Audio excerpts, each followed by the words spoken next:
secours. Amen.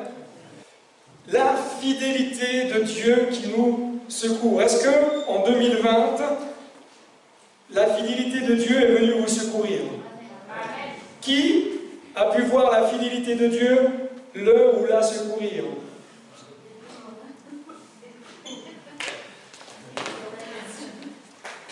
Amen. Le secours de Dieu, ça ne veut pas dire qu'il n'y a pas d'épreuve. Hein.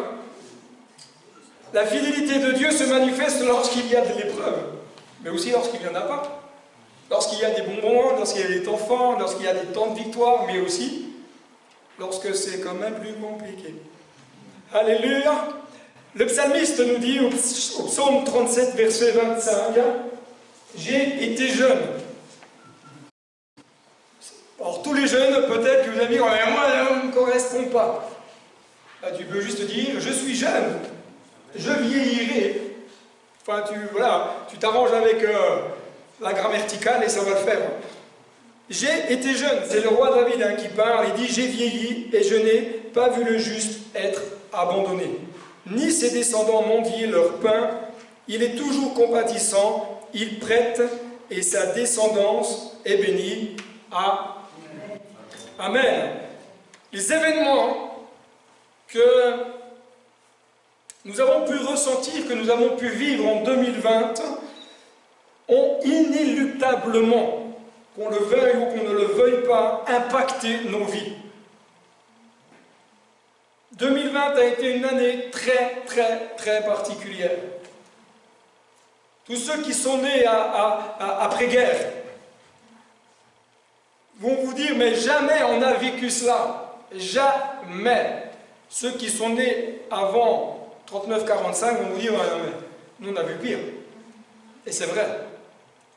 Et c'est vrai. Mais néanmoins, 2020 a été très, très particulière. Pourquoi? Parce que nous avons tous été déstabilisés dans notre naturel. Nous avons tous été déstabilisés dans notre spirituel. Dans notre vie de foi, dans notre vie de communauté. On a dû repenser les choses, on a dû réfléchir à l'Église d'une manière différente.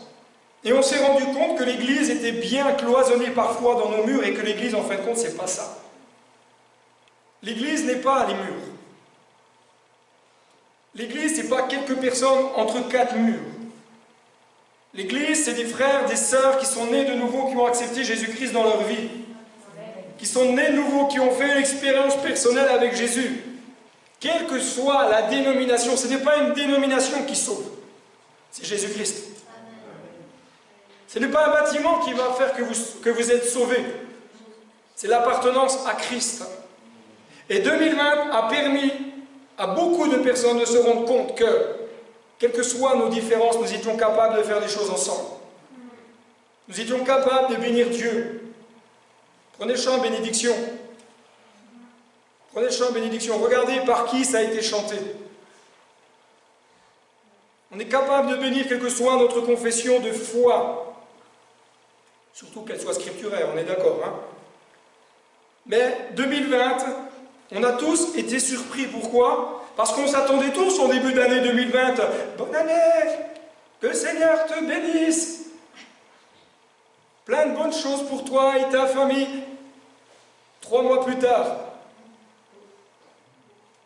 les bons vœux étaient bien loin. Hein? On a plutôt entendu dans la bouche de certains, oui, mais c'est bizarre, c'est pas normal. Qu'est-ce qui se passe? Où est le Seigneur? Est-ce que Dieu est là? Regarde, je suis obligé de rester chez moi toute la journée. Puis comme j'ai pas de jardin, ben, je ne peux pas sortir non plus. J'ai pas de chien, je ne peux pas justifier que je vais sortir mon chien. 2020, très particulière.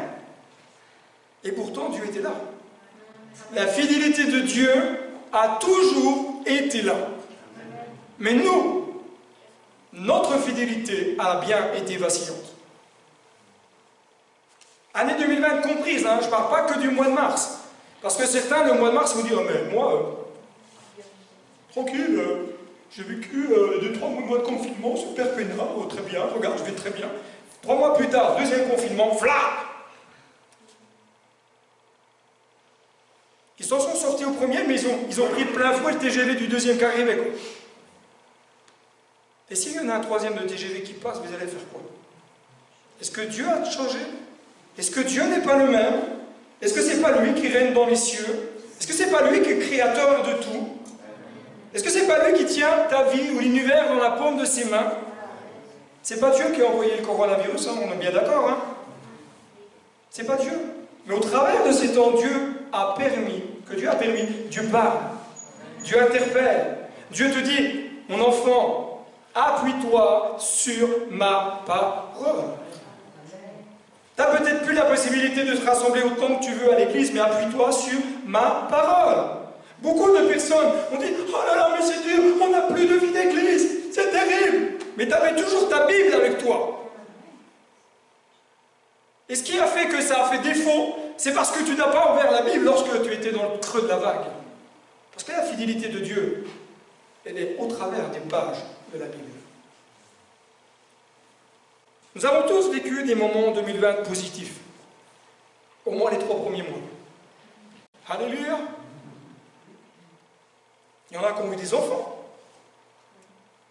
Il y en a qui se sont mariés en 2020. Nous avons eu la grâce et la possibilité de faire 2 mariages pendant le confinement. Enfin, un petit peu après, mais enfin, la période est un peu difficile en tout cas. On ne pouvait pas le faire à l'église. Premier mariage, un truc qui m'a déstabilisé, mais alors de chez déstabilisé. Premier mariage, dans les bois, dans un chemin. Où est-ce que je branche la guitare s'il vous plaît. J'étais perturbé. On n'était même pas une vingtaine, puisque la limite c'était 20, mais on n'était même pas une vingtaine de mémoire. Mais alors, qu'est-ce que c'était bien? En toute simplicité. Très simple.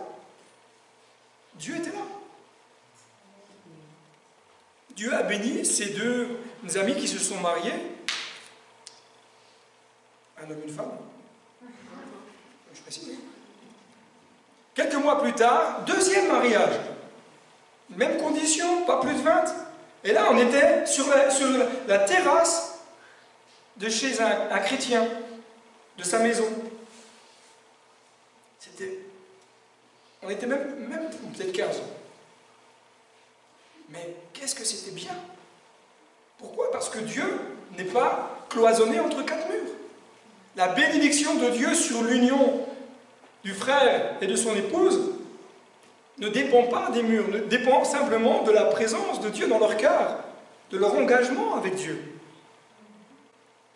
Alors 2020, ça a été aussi des aspects négatifs, on est d'accord. Beaucoup de personnes ont souffert physiquement, moralement, ont vécu la solitude. D'autres ont vu des proches être hospitalisés. D'autres peut-être ont même eu personnes de leur famille qui, malheureusement, sont partis prématurément. Et pourtant, la fidélité de Dieu demeure. Dans ce chapitre 37, je vous encourage vraiment à le relire à la maison. Le roi David, dans l'ensemble du chapitre, va énoncer toute une série de pensées proverbiales. Des choses qui vont amener le cœur du croyant à réaliser combien Dieu est fidèle, combien Dieu veut agir. Et amener le cœur du croyant, surtout, à réagir de la bonne manière face à ce que David appelle le méchant. Les méchants, ce n'est pas ceux qui, entre guillemets, vous en font voir de toutes couleurs. Le méchant, quelque part, c'est le cœur qui n'appartient pas à Dieu. C'est le cœur qui est en opposition à Dieu. Et bien souvent, vous savez, enfin je ne sais pas vous, mais bien souvent, nous pouvons être dans l'analyse de l'autre avec des curseurs qui ne sont pas placés au bon endroit, avec une manière de penser qui n'est pas juste, avec une manière de réfléchir qui n'est pas bonne.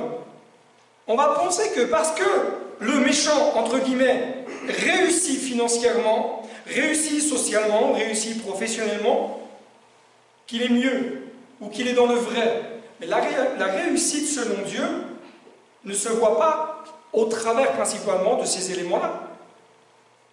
Parce que vous avez des personnes qui réussissent et qui n'ont pas un sou dans leur poche. Vous avez des personnes qui réussissent et qui n'ont peut-être pas de travail. La réussite selon Dieu va se voir tout d'abord d'une manière spirituelle. Le cœur. 2020, l'année des chamboulements, des surprises, des difficultés, des luttes, des hauts, des bas, des victoires, des défaites. Il y en a qui aiment aller dans les parcs d'attractions. Non, mais vous avez le droit de lever la main. Hein. Moi, j'aime bien aller dans les parcs d'attractions. Dans les parcs d'attractions, qu'est-ce qu'on retrouve? Des attractions. Mais généralement, dans tous les parcs d'attractions, il y a au moins un grand 8. Un coup, je suis en haut, un coup, je suis en bas. Et en réfléchissant à ça hier, je me disais, mais en général, quand ça monte, personne ne crie. Tout va bien. Ça monte, ça monte, ça monte, ça monte. Peut-être que dans notre cœur, on espère qu'une seule chose, c'est que ça ne descende pas trop rapidement. Ça monte, ça monte, ça monte. Mais bizarrement, quand ça commence à descendre, tout le monde a... Pourquoi? Parce que c'est quand tout va mal, qu'on commence à crier, qu'on commence à voir un peu la chocotte. Quand le truc il descend à fond, puis que tu vois le virage comme ça, tu te dis, mais est-ce qu'on va vraiment prendre le virage comme ça? Il y a quelques années, avec des jeunes dans l'église où nous étions avant, nous étions partis à Europa Park. Europa Park en Allemagne. On n'était pas très loin, donc on était à Europa Park en Allemagne. Et puis il y a une attraction, quand au démarrage vous prenez 3G. Et les jeunes, c'est des jeunes. Ils ont voulu impérativement qu'on soit les premiers. C'est le premier wagon, quoi. J'étais dans la file d'attente pour être dans les premiers, j'ai dit, mais vous n'allez pas bien? Pensez à mon petit cœur. Et j'étais avec un jeune, c'est la première fois qu'il venait dans un parc d'attraction de sa vie. Et on est là, on monte les deux, comme ça. Et je vois au loin le virage, comme ça. Ah, quand le truc il part, je dis jamais on tourne, c'est pas possible. Mais je suis trop fier, moi je crie pas. C'est un cri intérieur. L'année 2020, année des chamboulements. Peut-être que vous avez crié, peut-être que vous avez eu peur, peut-être que vous avez dit, mais jamais on va s'en sortir. Jamais on va voir le bout du tunnel, jamais on va prendre le virage. Peut-être que vous avez eu le sentiment que ceux qui vous entouraient étaient quelque part, ou en quelque sorte, plus bénis que vous. Parce que, bizarrement, il semblait ne rien leur arriver. Même en plein Covid-19, pour eux, c'était, ouais, ça va. Tranquille, ils avaient leur job, ils continuaient de bosser, ils continuaient à avoir des finances, ça ne changeait pas trop. Puis vous étiez là, et pourtant vous êtes enfant de Dieu, mais waouh, c'est dur, c'est compliqué pour moi. Alors j'aimerais m'arrêter avec vous sur ce psaume 37. Comme on a un petit peu de temps et que c'est la première prédication de l'année, on va faire verset par verset. Alléluia. Vous avez de la chance, je n'ai pas pris le psaume 119.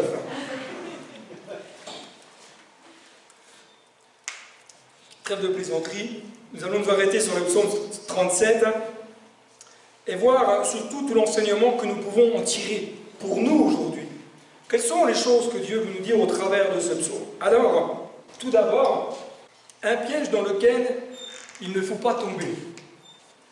C'est important de savoir qu'il y a des pièges, surtout où il ne faut pas mettre les pieds. Alors, le premier piège, tout d'abord, se trouve au psaume 37, versets 1 et 2. Le texte dit « Ne t'irrite pas contre les méchants. N'envie pas ceux qui font le mal, car ils sont fauchés aussi vite que l'herbe et ils se flétrissent comme le gazon vert. » À votre avis, quel est le piège dans lequel un enfant de Dieu ne doit pas tomber? Faisons un petit peu un moment interactif. Voilà, je vous laisse le texte, réfléchissez. Quel est pour vous le piège dans lequel un enfant de Dieu ne doit pas tomber? La colère à ma droite, qui dit mieux? L'irritation à ma droite toujours, qui dit mieux? L'envie? Ok. La jalousie, ok. C'est ce que vous voyez dans le texte, tout ça? Ouais, d'accord. Il faut tondre sa pelouse. Il voit? Non, tondre sa pelouse. Tondre sa pelouse. Alors, je sais pas, on va demander aux frères qui ont de la pelouse chez eux si c'est un piège. La convoitise. Ok. Le jugement. La médisance. Voilà. La calomnie. Voilà. Ah, ça va fort. Tu es pas une cousine à Paul par hasard, hein? Alors, le premier piège, c'est se laisser gagner par l'irritation et par l'envie. C'est un des pièges où beaucoup d'enfants de Dieu tombent. Et si tu es tombé dedans, dis-toi bien que tu n'es pas le seul. Se laisser gagner par l'irritation et par l'envie, que ce soit envers ceux qui sont en opposition contre Dieu, donc ce que David appelle le méchant, ou peut-être que ce soit envers ceux qui t'ont peut-être déçu. Parce que je suis sûr qu'en 2020, il y a des personnes qui t'ont déçu, qui t'ont peut-être blessé. Si ça t'est pas arrivé, ça t'arrivera un jour. Parce que de toute façon, dans l'Église, avec un grand E, l'Église est composée d'hommes et de femmes parfaites. Alléluia!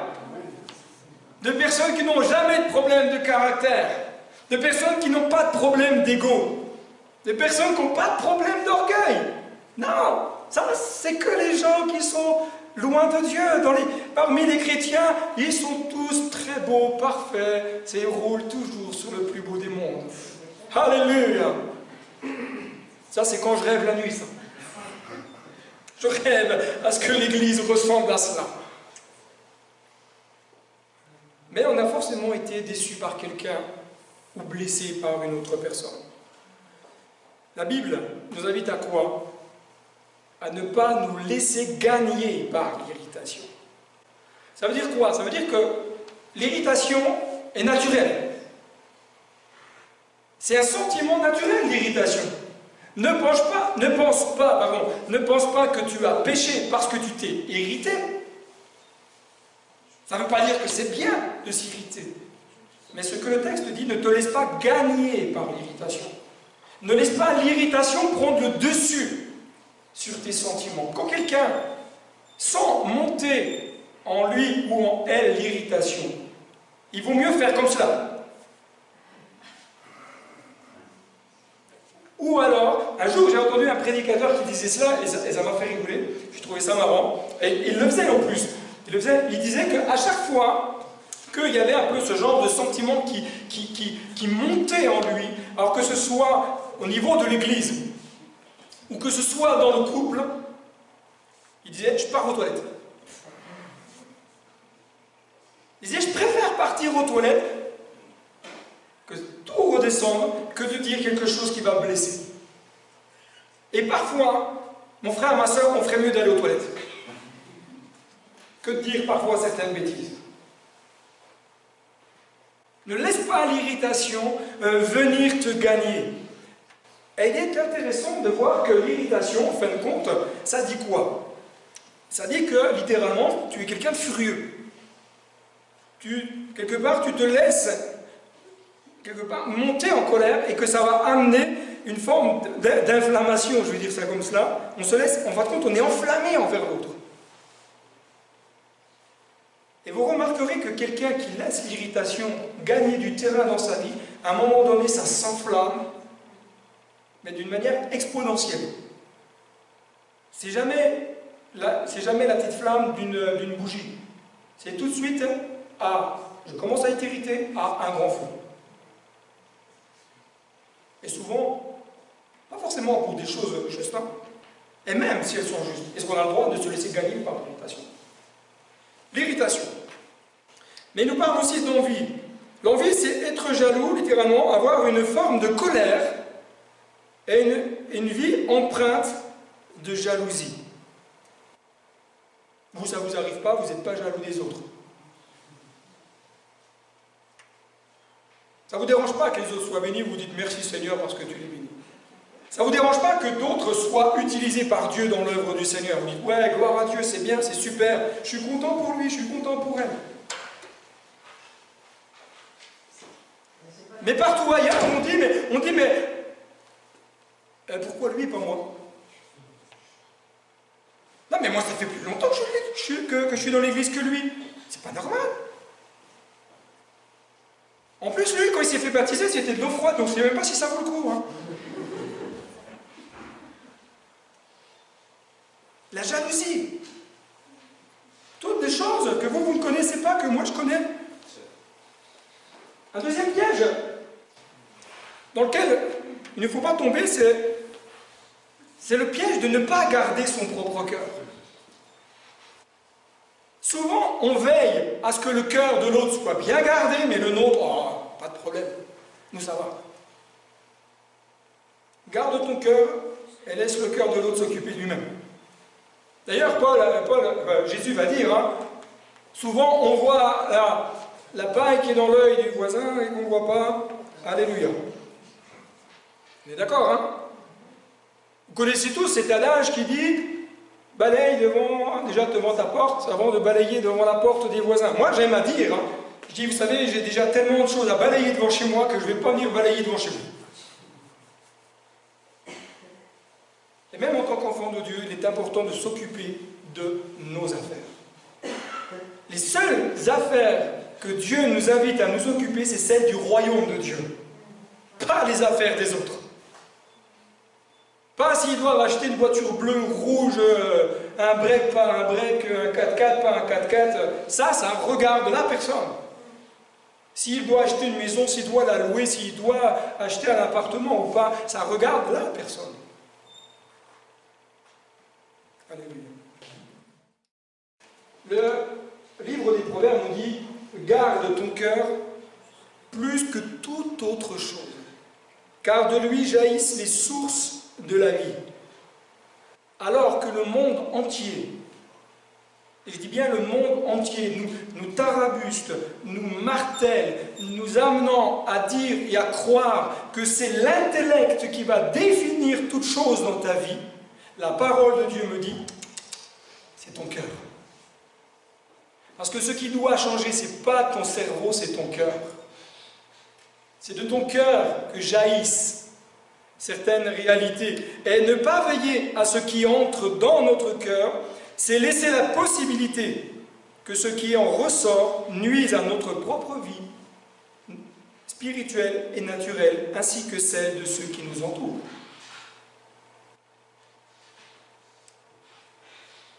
Bizarrement, vous ne dites pas Amen. Je crois qu'on pourrait dire Amen, Alléluia. Ne pas veiller à son propre cœur, c'est laisser la possibilité à que ce qui va en ressortir va nuire à notre vie spirituelle et naturelle. Il faut être juste conscient que ce qui ressort par la bouche, va nuire à ta santé spirituelle, mais aussi émotionnelle, mais aussi physique. Parfois, certaines personnes disent « mais je ne comprends pas, je suis malade ou je ne suis pas bien ». Alors, je fais juste une petite parenthèse. Ce n'est pas parce que je suis touché dans ma santé que ça y est, j'ai un problème, j'ai péché, Non, c'est pas ça. Même dans certains cas, la Bible nous montre que le péché a un impact dans notre sphère naturelle, émotionnelle et spirituelle. Et que si tu ne règles pas ce qui a besoin d'être réglé, tu resteras dans des problèmes émotionnels, naturels et spirituels. Si ce matin tu veux voir la gloire de Dieu se manifester, règle les choses, garde ton cœur, et tu verras que tu vas rétablir dans ta vie tout le côté émotionnel de ton existence, tout le côté naturel, le corps, l'âme, etc. Et Dieu va t'amener en croissance. L'évangile de Luc nous dit « Il est impossible qu'un bon arbre porte de mauvais fruits. » Ou qu'un mauvais arbre produise de bons fruits, car c'est précisément la nature des fruits qui permet d'identifier l'arbre. On ne cueille pas les figues sur des chardons. On ne vendange pas non plus le raisin sur des ronces. En plus, dans la capitale où on est, moi j'ai jamais vu des raisins poussés sur des ronces. Je ne pense pas que les cultivateurs du coin vont vous dire « Non, non, vous laissez les vignes, maintenant on va aller cultiver le raisin sur les ronces. » L'homme qui est bon fait quoi? Fait le bien, car il le puise dans le trésor des bonnes dispositions qui sont en réserve dans son cœur. Celui qui est mauvais tire le mal de son fond de méchanceté. C'est fort, hein, ce qui est dit là. Le fond de méchanceté. Car ce qui jaillit des lèvres n'est que l'expression de ce qui remplit le cœur et qui déborde de son trop-plein. En gros, ce qui est dans ton cœur, c'est ce qui va jaillir de ta bouche. Le trop-plein va tôt ou tard jaillir. Quelqu'un qui nourrit de la colère, quelqu'un qui nourrit de l'animosité, quelqu'un qui nourrit de la rancœur, etc., à un moment donné, il y a un trop-plein, et le trop-plein va faire que ça va ressortir, ça va jaillir. Et là, on va reconnaître l'arbre aux fruits. Si quelqu'un est toujours en train de médire, ce n'est pas des bons fruits, on est d'accord? Ah bon, d'accord. Non mais vous avez le droit de... Je suis juste surpris de me dire, bah oui, c'est vrai. Mais quelqu'un qui va partager des paroles d'encouragement, quelqu'un qui va partager des paroles de paix, on va dire, bah, là c'est des bons fruits, il y a de la qualité, il y a de la valeur. Est-ce que la personne est parfaite? Non. Est-ce qu'elle est mieux que l'autre? Non. C'est juste qu'elle veille à ce que son cœur soit rempli de bonnes choses, afin que ce qui va jaillir puisse bénir les autres, et que les fruits qui vont jaillir puissent encourager, bénir, etc. Moi personnellement, j'aime pas trop me frotter vers les buissons qui ont des épines. Moi, j'aime pas trop ça. Peut-être que vous aimez, mais moi, j'aime pas. J'aime pas aller me promener dans les bois et quand je commence à voir des ronces, généralement j'essaie d'enjamber comme ça parce que ça fait mal, ça pique, c'est désagréable. Quand une personne a son fond, comme le dit le texte, qui sont en réserve dans son cœur, les bonnes dispositions qui sont en réserve dans son cœur, lorsque le fond d'une personne a besoin d'être transformé par la grâce de Dieu, mais soit le refuse ou peut-être a du mal, ben quand on s'y frotte, ça pique. Mais moi je crois que la grâce de Dieu et la fidélité de Dieu agit et œuvre par le Saint-Esprit pour faire en sorte que le cœur change. Afin que l'arbre que tu es puisse porter de bons fruits pour la gloire de Dieu. Amen. Regarde ton voisin ou ta voisine et dis-lui, tu es un bon arbre.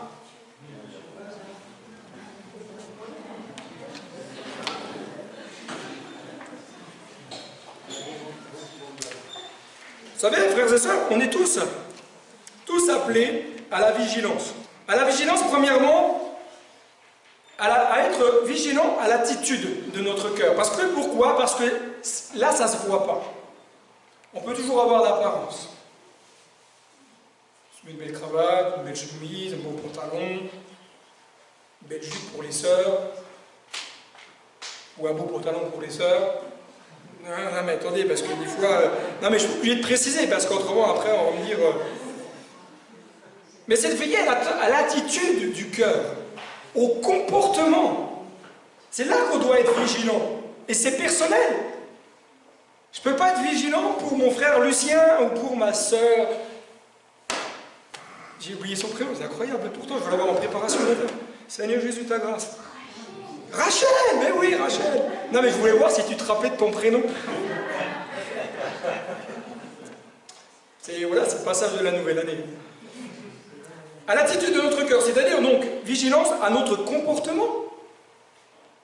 Vous ne pouvez pas dire que c'est la faute des autres quand on a un mauvais comportement. Non, bon. À nos prises de position, à nos choix. Deuxième chose dans laquelle la Bible nous invite à être vigilants, c'est à ce qui vient nourrir notre âme. De quoi te nourris-tu? Là, on a passé les fêtes. Alors, bon, on fait un trait sur les fêtes. Entre les escargots, les huîtres, le foie gras, etc., etc. On fait un trait. Mais, spirituellement, de quoi tu te nourris? Amen, hein? Amen. Mais il y a plein de personnes qui vont dire « Ah, mais moi, je ne vais pas bien, mais ne se nourrissent pas de la parole de Dieu. » Parce qu'ils vont vous dire « Ah ouais, mais c'est trop compliqué. » Mais le Saint-Esprit n'est-il pas là pour nous éclairer à comprendre? Oui, c'est vrai, je le reconnais. Que lire les premiers chapitres de 1 Chronique, c'est compliqué. Parce que c'est que de la généalogie. On se dit, mais pourquoi c'est là? Parce que pour Israël, c'est important. C'est leur histoire. Mais même dans les prénoms, il y a des richesses à en retirer. Donc, nourris ton âme de la parole de Dieu. C'est pas en lisant Boulibine ou Astérix que ça va nourrir ton âme. Ça va juste te permettre de décompresser un petit peu de temps en temps. Moi j'aime bien, moi, je le fais plus trop maintenant, voire même plus du tout, mais j'aimais bien, il fut un temps, lire des BD. Quand on avait passé un culte la journée, le dimanche, hein, Daniel, rappelle-toi, on faisait des extensions d'heures. Moi j'arrivais le soir chez moi à la maison, j'avais juste envie de prendre une BD et de lire une BD. Et maintenant il y a même des BD chrétiennes. Waouh! Alain Oderset, si vous ne connaissez pas, moi je vous invite à découvrir cet artiste. Vous n'aimerez peut-être pas le style, mais au moins c'est franc et c'est direct. Mais c'est bien. Être vigilant à ce qui vient animer notre vie. C'est-à-dire, quel est le zèle qui t'anime vraiment? Qu'est-ce qui t'anime dans ton cœur? T'es zélé pourquoi? T'es zélé pour le monde? T'es zélé pour les séries télé? Ou t'es zélé pour Dieu? Alors j'ai rien contre les séries télé, ne vous inquiétez pas. Mais t'es zélé pourquoi? Est-ce que tu as le même zèle que Jésus? Le zèle de ta maison me dévore. Ou est-ce que c'est la colère qui vient animer ta vie? Ou est-ce que c'est peut-être d'autres choses qui viennent animer ton cœur? Si nous voulons avoir un impact dans la vie des autres et dans l'œuvre du Seigneur, nous devons avant tout laisser notre cœur être influencé par la vision de Dieu, sa vision, pas la nôtre, et par la puissance de son esprit. Si tu veux avoir un impact dans ta famille, conforme ta vie à la vision de Dieu, conforme ton existence à la pensée de Dieu, et laisse le Saint-Esprit faire son œuvre. Tu veux que tes enfants se convertissent, passe plus de temps avec Dieu. Tu veux que ton foyer resplendisse et respire la paix, la joie, la présence de Dieu, passe plus de temps dans sa présence. Je crois que c'est un véritable défi pour cette nouvelle année qui se présente devant chacun d'entre nous. Alors, je crois qu'il y a des bonnes résolutions à avoir pour 2021. Vous êtes prêts? On continue ou est-ce qu'on arrête là? Non mais de toute façon, même si vous dites on arrête là, je continue quand même. Donc, parce que je pense qu'il faut quand même continuer. Les bonnes résolutions. C'est quoi les bonnes résolutions? C'est se fixer quelque part des objectifs atteignables. Ne vous fixez pas des objectifs que vous n'atteindrez jamais. Parce que le piège de cela, c'est que vous allez culpabiliser, vous allez vous morfondre et vous allez vous dire « pauvre de moi pécheur ». Mais fixez-vous les objectifs atteignables que Dieu a déposés dans votre cœur, pas ce que pensent les autres. Vous savez, aujourd'hui, et c'est pareil, je n'ai totalement rien contre cela, c'est juste des pistes de réflexion pour moi que je vois parfois passer sur différents sites internet, des différents blogs chrétiens, des différentes chaînes YouTube, etc. C'est juste des pistes de réflexion. Mais les objectifs que je dois me fixer, c'est ce que Dieu place dans mon cœur. Et c'est ce que Dieu place dans ton cœur. Parce que ce que Dieu place dans ton cœur, ce n'est pas les mêmes que les miens. Moi, l'objectif de 2021, c'est d'arrêter de manger du Nutella. Pourtant, c'est bon, le Nutella. Mais c'est bon quand même. Alors, le psaume, et on va juste en fin de compte, s'appuyer sur le psaume 37 pour dire, ok, quelles sont les résolutions à prendre en tant qu'enfant de Dieu. Verset 2 à 9, il dit « Confie-toi en l'Éternel et fais le bien, et le pays pour demeure, et que la fidélité soit ta nourriture. Fais de l'Éternel tes délices, et il te donnera ce que ton cœur désire. Recommande ton sort à l'Éternel, mets ta confiance en lui, et il agira. Il fera paraître ta justice comme la lumière et ton droit comme le soleil en plein midi. Garde le silence devant l'Éternel et espère en lui. Ne t'irrite pas contre celui qui réussit dans ses entreprises, contre l'homme qui réalise ses méchants projets. Laisse la colère, abandonne la fureur, ne t'irrite pas, ce serait mal faire, car les méchants seront exterminés, mais ceux qui espèrent en l'Éternel possèdent le pays. Amen. Vous êtes prêts à attaquer les bonnes résolutions 2021? La première résolution, apprendre à se confier en Dieu. Confie-toi en l'Éternel, nous dit le texte.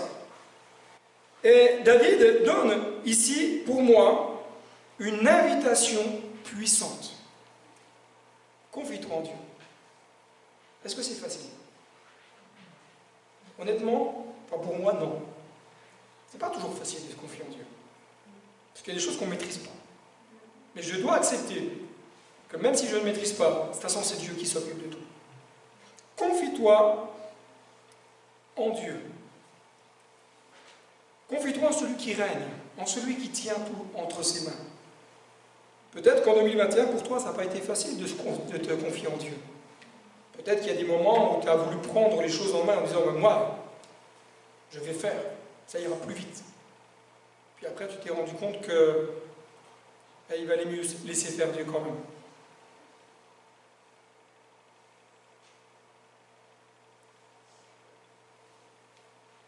Placer sa confiance totalement en Dieu revient à nous abandonner totalement entre ses mains et à le laisser agir comme lui le veut et au moment où lui le veut. Est-ce que tu es prêt à laisser vraiment Dieu agir comme lui le veut et le laisser agir au moment où lui aura décidé d'agir? Ce n'est pas parce que Dieu n'agit pas qu'il n'est pas là. Ce n'est pas parce que Dieu n'agit pas qu'il ne prend pas soin de toi. C'est juste que le timing n'est pas le timing que Dieu a fixé. Et quand tu es dans le timing de Dieu, je peux te dire que tout se met en place au moment où lui l'aura décidé. Une deuxième résolution. Avoir le pays pour demeure. Tout d'abord, confie-toi en Dieu et ensuite, avoir le pays pour demeure. Dans la fidélité de Dieu, il y a ce désir, je pense, intense de la part de Dieu, d'amener ses enfants à demeurer dans le pays de la bénédiction. Généralement, quand on parle du pays promis, on parle des choses à venir dans l'éternité. On dit, ah, ok, le plus beau des pays, c'est vrai, c'est le ciel. Mais n'y a-t-il pas un pays de bénédiction pour nous ici-bas? N'y a-t-il pas un endroit sur cette terre où Dieu veut nous faire demeurer, où Dieu veut nous faire grandir, où Dieu veut nous amener en progression, nous faire remporter des victoires, nous faire vivre des choses extraordinaires? Ou alors, ça veut dire que toute notre vie sur terre, elle est vouée à échecs, défaites, différentes surprises, difficultés, etc. Et c'est seulement dans le ciel qu'on vivra toutes les belles choses. Moi, je crois que sur notre terre, Dieu a prévu pour chacun de ses enfants et pour tous ceux qui le reçoivent dans leur cœur un pays de bénédiction. Il y a un pays de bénédiction. Deutéronome, lisons ensemble. Regarde. Commence bien. Regarde. Je mets aujourd'hui devant toi la vie et le bien ou la mort et le mal. En effet, je te prescris aujourd'hui. Pas dit demain, c'est pas dit le 4 janvier, c'est aujourd'hui, le 3. Le 3 janvier, d'aimer l'Éternel ton Dieu, de marcher dans ses voies et de respecter ses commandements, ses prescriptions et ses règles, afin de vivre et de multiplier. Vous remarquerez que ce texte-là n'indique pas des choses dans la gloire. On parle bien des choses qui sont dans notre sphère naturelle de tous les jours. Tu es appelé à multiplier. Tu es appelé à progresser. Tu es appelé à grandir afin que l'Éternel, ton Dieu, te bénisse dans le pays dont tu vas entrer en possession. Il y a un pays dans lequel Dieu veut t'emmener en possession. Ça veut dire quoi? Ça veut dire qu'il va y avoir des luttes.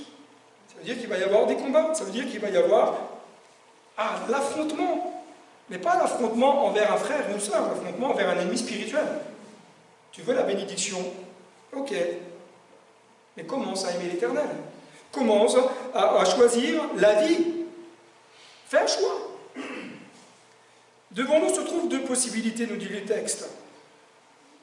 La vie, le bien, le mal ou l'amour. Et dans ce texte-là, moi j'aime beaucoup parce qu'il dit, mais en fin de compte, avoir la fidélité pour nourriture. Alors selon certaines traductions, c'est fidélité pour pâture, mais selon la traduction S21, c'est fidélité pour nourriture. Que devons-nous comprendre? Je dis, mais avoir la fidélité de Dieu pour nourriture. Comment je peux me nourrir de la fidélité de Dieu? Qu'est-ce que ça veut dire en réalité?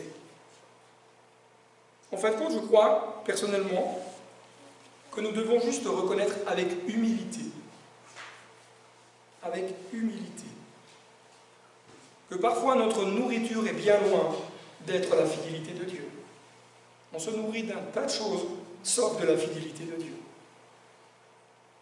Parce que se nourrir de la fidélité de Dieu, c'est se nourrir de sa parole, de ses promesses. Chercher davantage à comprendre qui il est, à découvrir davantage sa personnalité, à comprendre pourquoi il parle de telle manière, pourquoi il a dit telle chose à tel moment. Trop de chrétiens, vous m'excuserez, là j'avais un petit pavé qui traînait chez moi, donc je l'ai ramené ce matin, je me suis dit, tiens, pouf. Trop de chrétiens ne lisent pas la Bible. C'est effarant.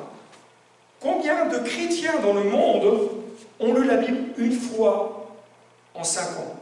Et des fois, ils ont lu un chapitre par-ci, un chapitre par-là, mais la Bible en entier, jamais. Mais comment vous voulez découvrir qui est Dieu si vous ne plongez pas vos regards dans la parole de Dieu? Comment enseigner les autres, comment encourager les autres si nous-mêmes, on ne plonge pas quotidiennement nos regards dans la parole de Dieu? Imaginez un pasteur qui dit « Oh, mais moi je lis que le psaume 119, hein. C'est largement suffisant. » Vous allez me dire « C'est bizarre quand même, un pasteur qui ne lit pas la Bible. » Mais moi je vous dis, ce qui est étonnant, c'est un chrétien, une chrétienne qui ne lit pas la Bible, c'est bizarre. Parce que c'est là que Dieu veut se révéler dans notre cœur, c'est là que Dieu veut nous enseigner. Même dans le prophète Sophonie, il y a des choses qui sont de la part de Dieu.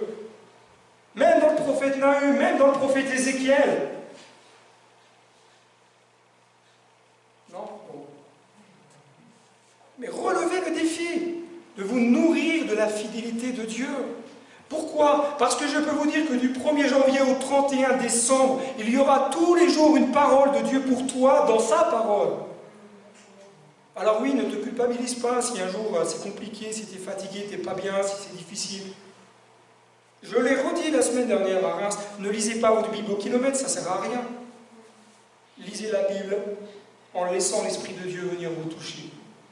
Mais à partir du moment où on vous dit « Ah, mais moi j'ai une Bible, hein, elle est là, regarde. » C'est quoi la poussière qu'il y a dessus? Ah oui, mais j'ai une Bible. Hein. Ah, j'en ai même une dans ma bibliothèque. Voilà, j'en ai même plusieurs. Une rouge, une bleue, une verte, une jaune. Ce qui va impacter ta vie, c'est pas d'avoir 15 Bibles, c'est de lire ce qu'il y a dedans. Et se nourrir de la fidélité de Dieu, c'est aller se nourrir et aller puiser dans la parole. Deuxième pavé. C'est pas en allant regarder 25 000 vidéos sur YouTube qui va nourrir ton âme. Hein. Ce qui va nourrir ton âme, c'est la parole. Le YouTube, c'est juste les petites vitamines supplémentaires, c'est tout. Mais ce qui doit nourrir ton âme, c'est la parole. Et uniquement la parole. Les pensées des uns et des autres, etc., c'est secondaire. Principalement la parole. Et alléluia quand même. Avoir la fidélité pour nourriture. Alors, le mot fidélité nous vient de l'hébreu. Voilà. Qui dit littéralement fermement, et avoir de la constance, et avoir quelque part dire ouais, j'ai accompli le devoir. La fidélité. Ça t'amène à la fermeté, ça t'amène à une vie constante. Un autre défi que j'aimerais vous laisser, une autre résolution, c'est ce que nous dit le psaume 37, verset 4, fais de l'Éternel tes délices. Il y a parfois des habitudes que nous prenons dans notre vie spirituelle, Et ce qui est parfois étonnant, c'est qu'on arrive à argumenter pour justifier les résolutions qu'on prend. On arrive à trouver des excuses dans nos travers. On arrive à justifier le fait que j'ai pris le chemin à droite alors que Dieu me disait de prendre à gauche. C'est étonnant comment la nature humaine arrive à trouver des excuses là où il n'y en a pas. Lorsque je faute, point barre. Si j'ai péché, je demande pardon à Dieu. J'ai aucun problème personnellement à reconnaître mes erreurs. On en fait des erreurs. Enfin, moi j'en fais, vous, peut-être pas, mais moi j'en fais. On peut se planter, on peut à un moment donné, ok, on s'est peut-être un peu trompé, on a voulu essayer quelque chose et ça ne marche pas. Mais fais de l'Éternel tes délices. C'est-à-dire que tu vas commencer à prendre plaisir à rechercher la volonté de Dieu. Prends plaisir à ce que Dieu te demande d'accomplir. Prends plaisir à connaître Dieu davantage. Faire de Dieu nos délices, c'est rechercher à vivre dans le raffinement divin. Vous aimez les choses raffinées quand les bons plats? Moi, quand je fais à manger, ça ne ressemble surtout pas à un célèbre cuisinier qui fait certaines émissions. Lui, c'est toujours raffiné. Moi, je ne suis pas comme ça. Mais j'aime manger des plats raffinés. Et ma vie doit être amenée à vivre dans le raffinement divin. Apprends davantage à apprécier les bonnes choses que Dieu te donne. Va plus loin, ne te contente pas du peu, mais va plus loin. La culture de l'excellence. La culture de l'excellence. Je le répète, la culture de l'excellence. C'est-à-dire que tu vas refuser de rester dans l'immobilisme, tu vas refuser d'accepter que ta vie n'évolue plus, qu'elle ne progresse plus, ou te dire oui mais ça c'est pas si grave. La culture de l'excellence, elle m'amène à quoi? À dire oui Seigneur, il y a encore besoin de changement dans ma vie. J'ai des choses qui ont besoin d'être émondées, façonnées, alléluia quand même, mais ça fait mal, mais je sais que c'est pour mon bien. Le raffinement. Moi j'aime être aux côtés de personnes qui sont raffinées. J'ai eu l'occasion de rencontrer des personnes qui vivent dans un certain raffinement. On n'est pas du même monde, certes. Mais qu'est-ce qu'on est bien? Quand vous avez des personnes qui sont raffinées spirituellement, vous êtes bien. Vous sentez que, même si elles disent de rien, elles vous apportent quelque chose. Waouh! La culture de l'excellence. Fais de l'Éternel tes délices et il te donnera ce que ton cœur désire. Pourquoi? Parce qu'il y a la promesse. Surtout pas s'arrêter à faire de l'Éternel tes délices. Juste bien aussi se rappeler qu'il te donnera ce que ton cœur désire. Et ce que ton cœur désire va être conforme à la volonté de Dieu. Pourquoi? Parce que tu fais de Dieu tes délices. Quand je place Dieu en priorité, c'est plus mes désirs qui sont mis en avant, c'est ceux de Dieu. Donc Dieu va bénir. Dieu va agir dans les projets, les rêves, les choses extraordinaires que j'ai envie de vivre. Une autre résolution, c'est s'en remettre à Dieu et placer en lui toute notre confiance. Je sais que pour vous, c'est facile de faire confiance à Dieu même quand tout va mal. Alléluia. Je le sais. Je sais que vous apprenez chaque jour à lâcher prise. Ce n'est pas un problème pour vous. Du Seigneur, ok, je sais que c'est difficile, même si je ne vois rien, même si je suis dans le brouillard, mais je sais que tu es là et je sais que tu vas agir. Je te fais confiance. Ou alors, peut-être que ça ressemble plus à cela. Seigneur, regarde, je suis dans le brouillard. Mais attends, je prends le volant de la voiture. C'est moi qui vais conduire. Laisse-moi faire. Je sais mieux que toi. Non. S'en remettre à Dieu et placer en lui toute notre confiance. Laisse Dieu s'occuper de tes affaires. Il est fidèle. Il va agir. Littéralement, faire confiance à Dieu, littéralement, ça veut dire quoi? Ça veut dire rouler sa voie. Ça veut dire quoi?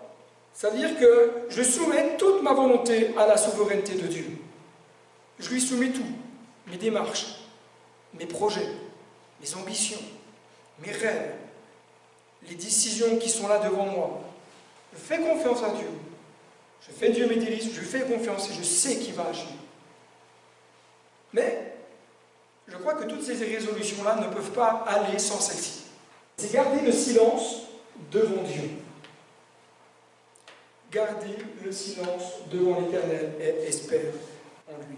Je pense personnellement que c'est l'un des exercices les moins évidents dans la marche spirituelle, de garder le silence. Ça ne veut pas dire prier en silence. Ça ne veut pas dire louer Dieu en silence. Ça veut juste dire et j'apprends à laisser Dieu s'occuper de tout. Et je ne commence pas à essayer de trouver des solutions humaines. Je ne commence pas à essayer de trouver des argumentations humaines. Je garde le silence. Parce que c'est Dieu qui s'occupe de tout. Et honnêtement, entre vous et moi, pour moi, c'est pas facile. Pour moi, c'est pas facile. Parce que je ne suis pas très patient, tout d'abord. Puis deuxièmement, parce que je ne suis pas très patient. C'est l'une des choses qui est, à mon sens, le plus difficile. Garder la foi, même si tout va de travers. Et garder le silence. Dire ok. Ne rien dire contre Dieu. Ne rien dire. J'ose le dire. On va dire alléluia quand même. Ne rien dire contre une église. Ne rien dire contre un ministère. Ne rien dire contre une œuvre chrétienne. Gardez le silence et laissez Dieu faire. Parce que trop souvent,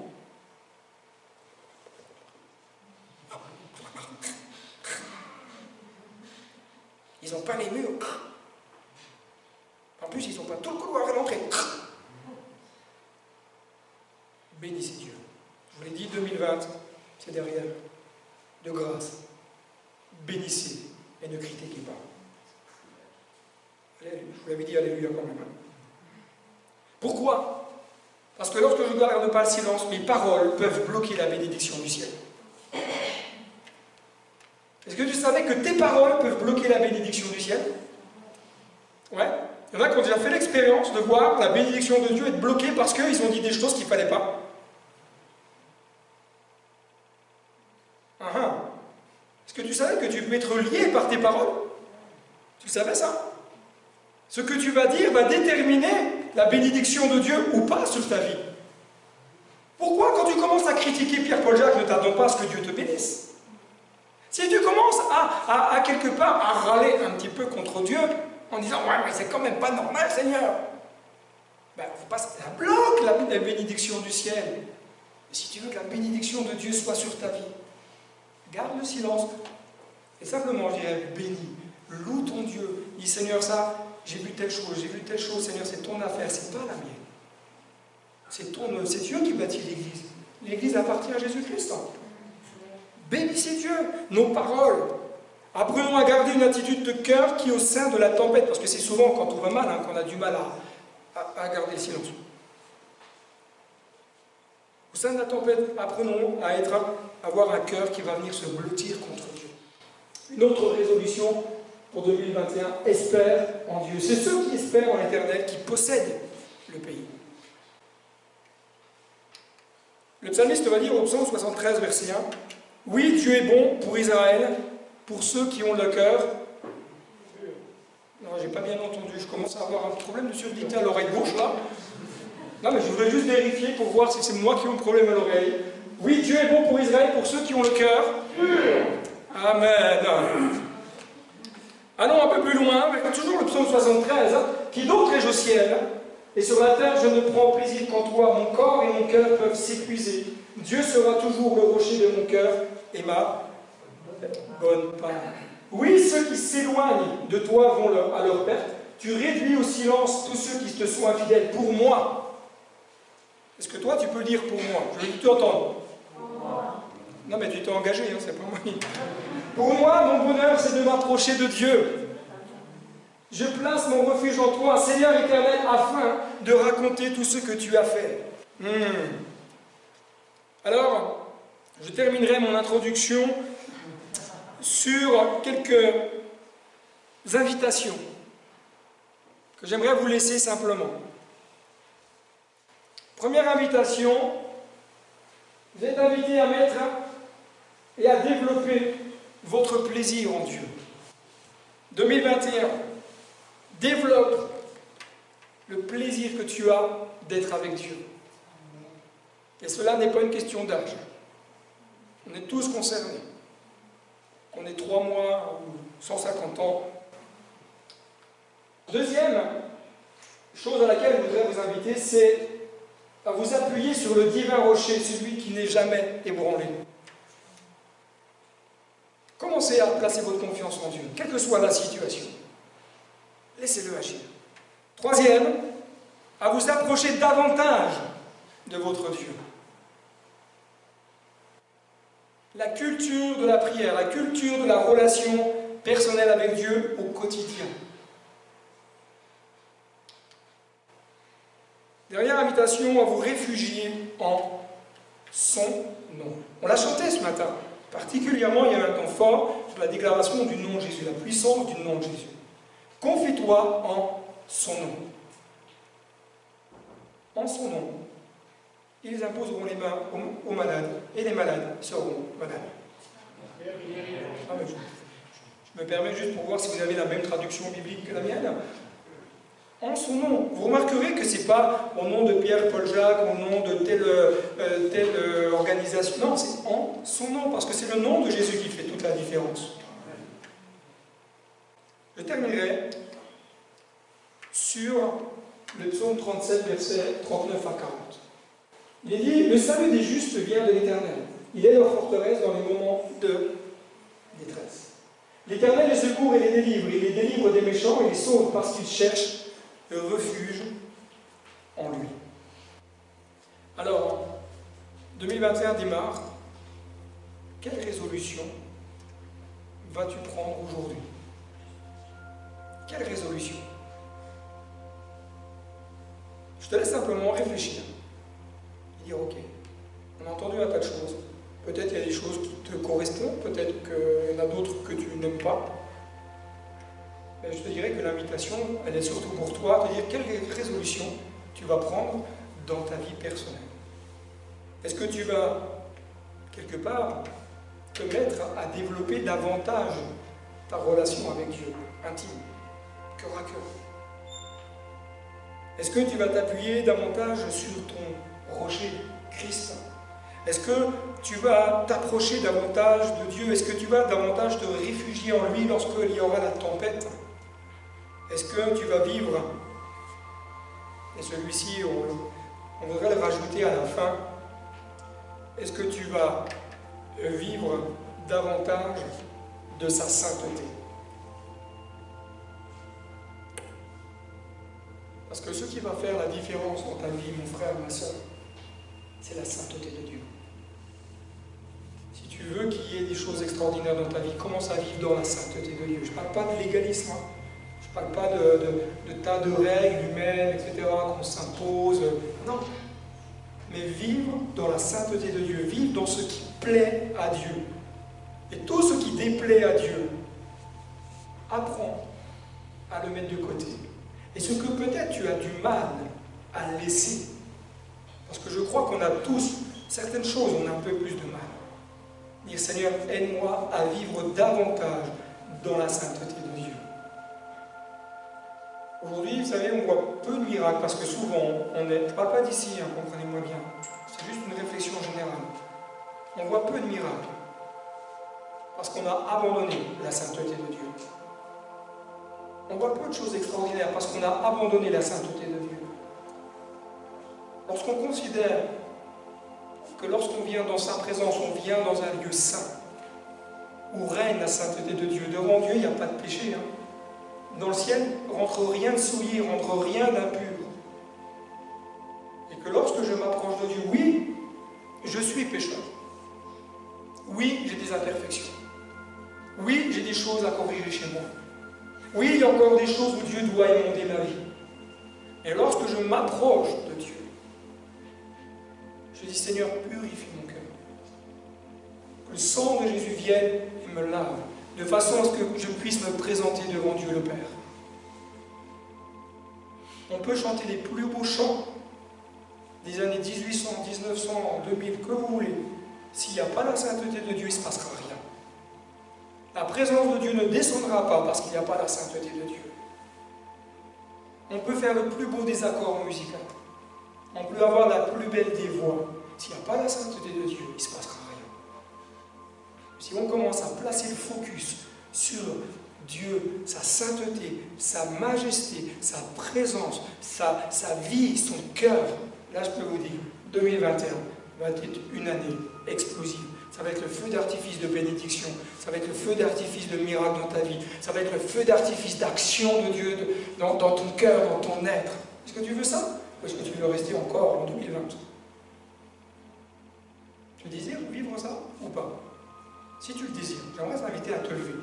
Moi j'ai décidé de faire régulièrement des appels parce que je veux que vous vous engagiez avec Dieu. Pas avec moi. Ne le faites pas parce que je le dis. Faites-le parce que vous le faites pour Dieu. Désirez dire, ouais, moi je veux vivre dans la sainteté de Dieu. Je veux vivre maintenant dans des choses justes, saintes. Et attends-toi à ce que Dieu t'aide à venir émonder ce qui a besoin d'être émondé. À venir changer ce qui a besoin d'être changé dans ton existence. Tu le désires vraiment? Est-ce qu'on peut élever la voix ensemble? Seigneur mon Dieu, merci pour ta présence. Merci pour ta grâce, merci pour ta vie. Te bénissons, Seigneur mon Dieu, encore pour ces moments et ces instants. Et te disons merci parce que tu es là et parce que tu touches nos cœurs, tu te glorifies, tu parles, tu agis, tu interpelles. Seigneur mon Dieu, vois nos cœurs qui sont là devant toi. On est peut-être, et c'est vrai, imparfaits. Il y a encore tellement de choses en nous qui ont besoin de changer. Il y a des choses en nous qui ont tellement besoin d'être émondées. Mais notre désir, Seigneur, pour cette nouvelle année, c'est de vivre plus et davantage dans ta sainteté, dans ta présence. Seigneur, alors viens faire ton œuvre dans mon cœur. Viens toucher le cœur de chacun.